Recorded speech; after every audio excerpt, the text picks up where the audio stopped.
Congress leader Shashi Tharoor, who has once again praised Prime Minister Modi and acknowledged that his initial criticism of India's stance on the Russia-Ukraine war has left him with quote-unquote egg on his face. Now, speaking at the Raisena dialogue in Delhi, Shashi Tharoor admitted that India's neutral policy has positioned itself and as a key player in fostering lasting peace, and has a Prime Minister who quote-unquote can hug both the President of the Ukraine and the President in Moscow. Listen in to what Shashi Tharoor said at the Raisena dialogue. All of those things have to be borne in mind.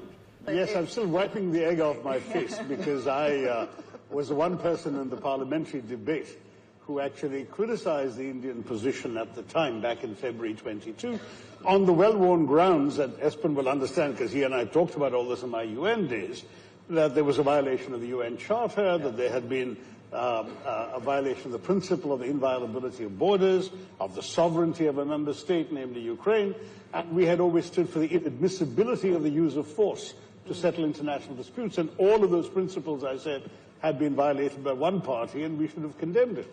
Well, a couple of years later, 3 years later, it does look like I'm the one with egg on my face, because clearly the policy has meant that India has actually a Prime Minister who can hug both the President of Ukraine and the President of Moscow 2 weeks apart and be accepted in both places. And therefore, India is in a position where it can make a difference to a lasting peace, if it was so required, in ways that very few countries would be able to. And it's partially, I mean, again, going back to some of the things that Stephen Harper and Espen said, distance helps. The fact that we're not in Europe and we're not directly, one way or the other, threatened or benefiting from any change in territorial borders, for example, that helps. The fact that the two parties seem to be ready to agree to peace. The fact that there would presumably be some very serious international backing for an international peacekeeping venture. I mean, all of those things have to be borne in mind before you answer the question that you just asked, Yella. As an Indian government a person making such a decision, those considerations would really have to be uppermost before they say yes or no. But I can see it entirely possible that in these circumstances, India would say yes. Fascinating. Remember, India's got 250,000 peacekeepers in its history around the world. Yeah. It's participated in, God knows, 49 peacekeeping missions, I think, in its history. So this is a country with an extensive record of having gone out to places far removed from India's direct interests in order to serve the cause of peace. Yeah. So why not? Now, Shashi Tharoor's remark has put Congress on the defensive, whilst the BJP had a field day in taunting the grand old party. Take a look at this. BJP IT cell head Amit Malviya has commented on Shashi Tharoor's remark, mocking Rahul Gandhi on Platform X. He said, and I quote, "This will likely leave Rahul Gandhi red-faced, with the Congress media department scrambling to clarify that Shashi Tharoor's remarks reflect his personal views, not the party's official stance." Despite Tharoor having led the party's charge on the issue in the parliament, Congress leader Shashi Tharoor has admitted that he was wrong in opposing India's neutral stance on the Russia-Ukraine war in 2022. On the other hand, taking to social media, you've got Rajiv Chandrasekhar, who said, and I quote again, "Good to see congressmen acknowledging the reality of Prime Minister Modi being a global leader and that his vision for India and the world is remarkably clear and admired by the entire world." BJP leader Ravi Shankar Prasad, he praised Shashi Tharoor for supporting Prime Minister Modi, saying that better late than never. Listen in to some more political reactions that we are tracking for you. आज विदेश नीति में नरेंद्र मोदी की सरकार और उनके द्वारा स्वयं के लिए गए जो भी निर्णय होते हैं वो भारत के हित में होते हैं। जैसे शशि थरूर ने स्वीकारा है वैसे ही कांग्रेस पार्टी के बाकी नेता स्वीकारेंगे तो अच्छी बात है। डायलॉग्स चल रहा है और रायसीना डायलॉग्स में शशि थरूर जी ने अपना वक्तव्य रखा है और शशि थरूर जी ने यूक्रेन और रूस के बीच में जिस प्रकार से फरवरी 2022 से युद्ध चल रहा है उसको लेकर भारत और विशेष करके माननीय प्रधानमंत्री श्री नरेंद्र मोदी जी के स्टैंड के ऊपर टिप्पणी करते हुए कहा है कि जब इनिशियल समय था फरवरी 2022 का, उस समय मैंने क्रिटिसाइज किया था प्रधानमंत्री नरेंद्र मोदी जी का, मैंने क्रिटिसाइज किया था भारत के स्टैंड का। I had criticise the stand that India had taken then vis a vis Ukraine and Russia war. But आज जब 3 वर्ष बीत गए हैं, कहीं न कहीं मैं बाध्य होता हूं ये कहने के लिए कि प्रधानमंत्री नरेंद्र मोदी जी ने जो डिप्लोमेसी दिखाई, वो डिप्लोमेसी आज रंग लाई है and it's a unique kind of diplomacy. वो इस प्रकार की डिप्लोमेसी भारत की रही और विशेषकर प्रधानमंत्री जी की नेतृत्व की रही कि प्रधानमंत्री नरेंद्र मोदी एक ऐसे व्यक्ति बने जो 2 हफ्ते के अंतराल में यूक्रेन जाके यूक्रेन के प्रेसिडेंट को गले लगा सकते हैं और एक्सेप्टेबल होता है, और मॉस्को में आकर रशिया के राष्ट्रपति को गले लगा सकते हैं और वह भी एक्सेप्टेबल होता है, जस्ट 2 वीक्स अपार्ट। ऐसा डिप्लोमेसी कहीं विश्व में देखने को नहीं मिला था। ये प्रधानमंत्री नरेंद्र मोदी जी ने भारत के डिप्लोमेसी को आगे बढ़ाया है। Amidst this political brinkmanship between the Grand Old Party and the BJP, let's also tell the viewers that this is not the first time Shashi Tharoor has showered praise on Prime Minister Modi. Apart from his recent praise, Shashi Tharoor called India's reciprocal tariffs on the United States quote-unquote encouraging. Shashi Tharoor also praised the BJP for its organizational strength, a factor he believes played a key role in the party's electoral success in the recent past. Tharoor once clarified that he is not a Congress spokesperson and believes in giving credit where it's due. Now, reacting to Prime Minister Modi's US visit, Tharoor said something good has been achieved, acknowledging the diplomatic gains made during the official trips. In a surprise move, the Congress Member of Parliament even shared a selfie with Union Minister Piyush Goyal, further sparking conversations around his remark. And Tharoor also praised Prime Minister Modi for his outreach to the Islamic world, calling it a smart diplomatic effort. And recalling BJP's massive win in Uttar Pradesh, Shashi Tharoor said that the victory reflected the party's deep connect with the voters and praised Prime Minister Modi's leadership in steering the entire win. Tharoor also described Prime Minister Modi as quote-unquote a man of tremendous vigor. As the debate on Mughal Emperor Aurangzeb rages, even leading to riots in Nagpur, RSS Prachar Pramukh Sunil Ambekar has said that in today's time, Aurangzeb issue is irrelevant. He also added that there was no place for violence in society. Listen in to what Sunil Ambekar had to say.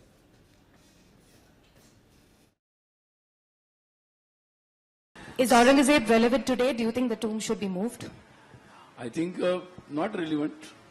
Any type of violence is not good to the health of the society, and I think police are have taken the cognizance of it, and so I think they will go into the details, and that's the point. Well, now, to put this story into perspective, our input editor Brijesh Pandey listened in to this perspective as well.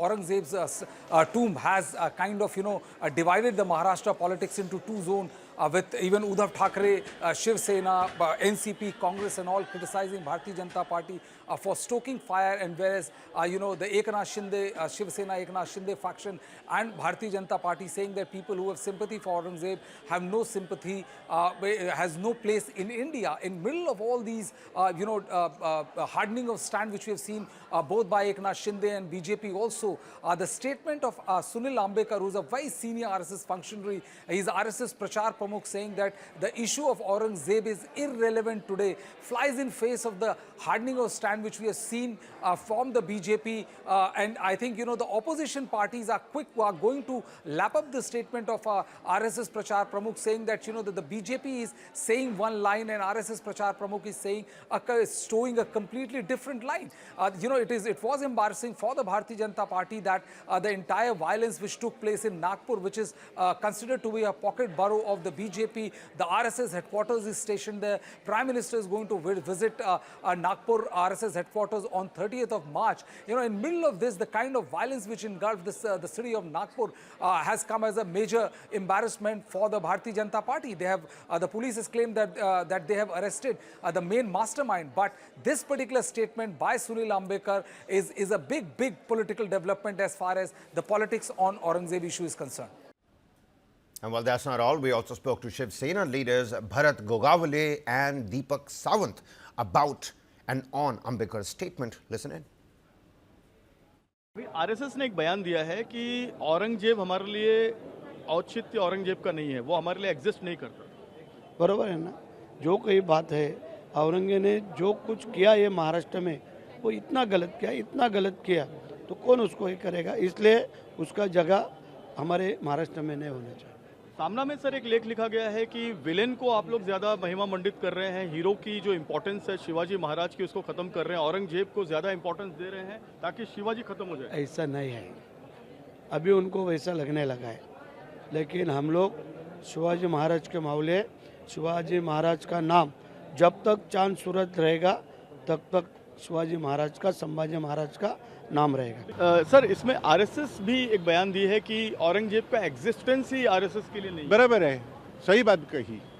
Chhatrapati Shivaji Maharaj के सामने औरंगजेब का existence कुछ भी नहीं है, क्योंकि हम लोग उनको मानते ही नहीं है। वो एक शासक थे, जुल्मी शासक थे, ऐसी उनकी प्रतिमा थी। बिल्कुल, दीपक सावंत जी साफ तौर पर कहते हुए कि औरंगजेब का एग्जिस्टेंस नहीं है, जो आरएसएस कह रही है वो बिल्कुल सही है, और औरंगजेब का एग्जिस्टेंस बिल्कुल नहीं है, इसलिए जो भी इस पूरे मामले में बातें आई हैं वो सही है। Meanwhile, the latest development within the Nagpur violence case, Fahim Khan, the alleged mastermind behind the riots, he has been arrested. Fahim Khan, who is the president of the minority Democratic Party, allegedly inappropriately touched an on-duty woman police officer.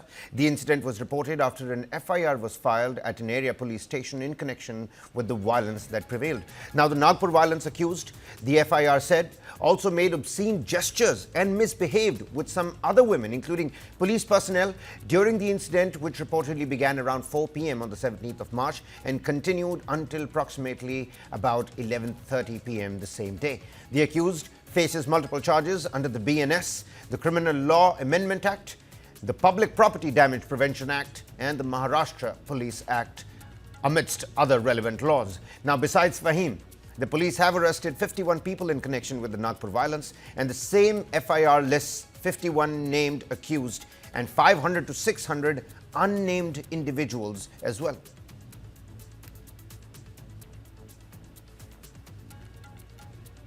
A shocking case of alleged harassment and blackmail has surfaced in Bengaluru, where a husband has accused his wife and her family of mental and physical abuse over financial demands. The complainant, Shrikant, a software professional, has filed a police complaint against his wife, Bindu Shri, accusing her of repeated mental and physical harassment.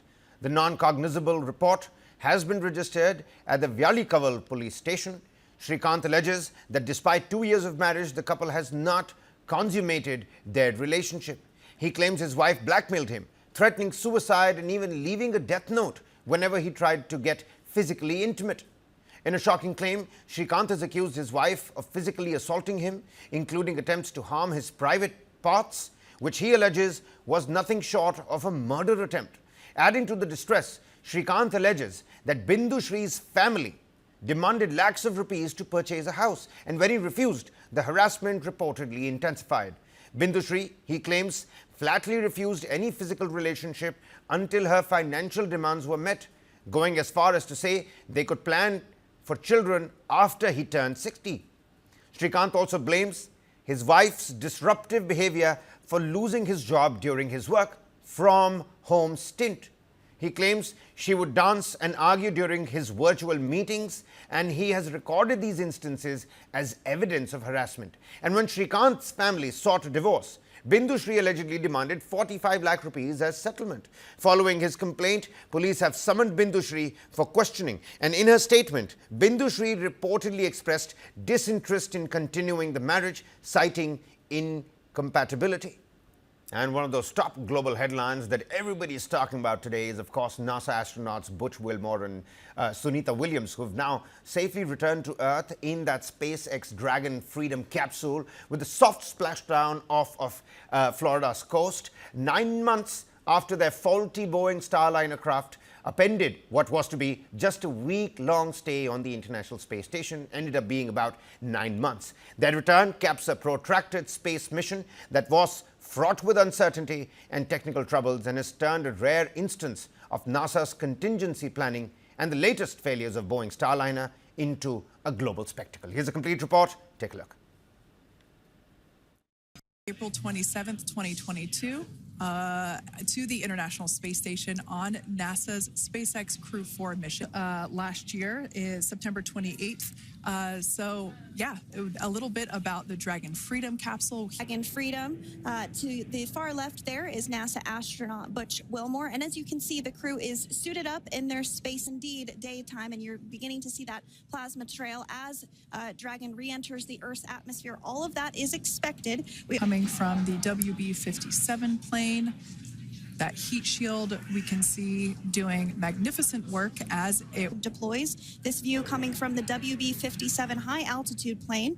And there you see it on your screen, drogue deployment. Drogue descent rate nominal. You can hear the crowd here. Visual on 2 healthy drogues. Continues to make its way back to planet Earth.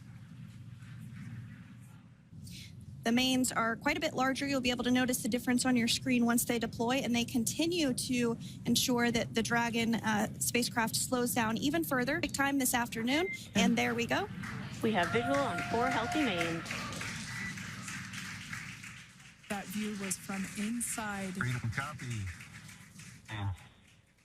That view was from inside one of the buckets where the parachutes are located. So we see a great view there of the reefing on those parachutes. And as those main parachutes begin to inflate fully, 4 beautiful points as resting places for their arms.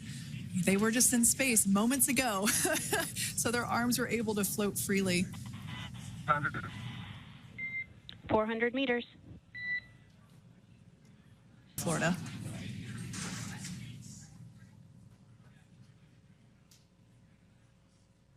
And splashdown. Crew 9 back on Earth.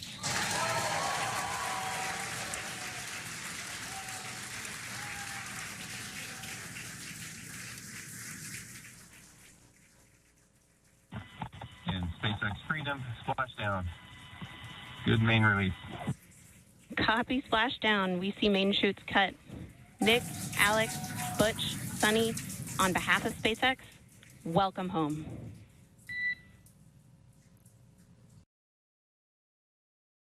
Was the iconic splashdown off the coast of Florida that you just saw. Now, Butch Wilmore, Sunita Williams, the 2 veteran NASA astronauts and mission specialists on Crew 9 and retired U.S. Navy test pilots had strapped inside their Crew Dragon spacecraft along with 2 other astronauts and undocked from the orbiting laboratory of the ISS to embark on that 17-hour trip back home. The 4-person crew, normally and formally part of NASA's Crew 9 astronaut rotation mission, re-entered Earth's atmosphere using Earth's atmosphere in 2 sets of parachutes. The craft slowed its orbital speed of roughly 17,500 miles per hour to a soft 16 to 17 miles per hour during the splashdown. Dressed in re-entry suits, the boots and the helmets, the astronauts were seen earlier on NASA's live footage laughing, hugging and posing for photos with their colleagues from the station shortly before they were shut into the capsule for 2 hours of final pressure, communications and sealing tests.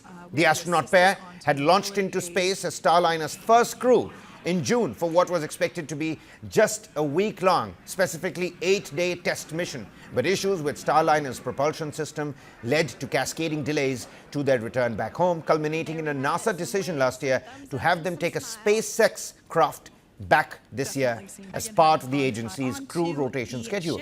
The mission has captured the attention of US President Donald Trump as well, who upon taking office in January called for a quicker return of Wilmore and Williams and alleged without evidence that former President Joe Biden, quote-unquote, abandoned them on the ISS for political reasons.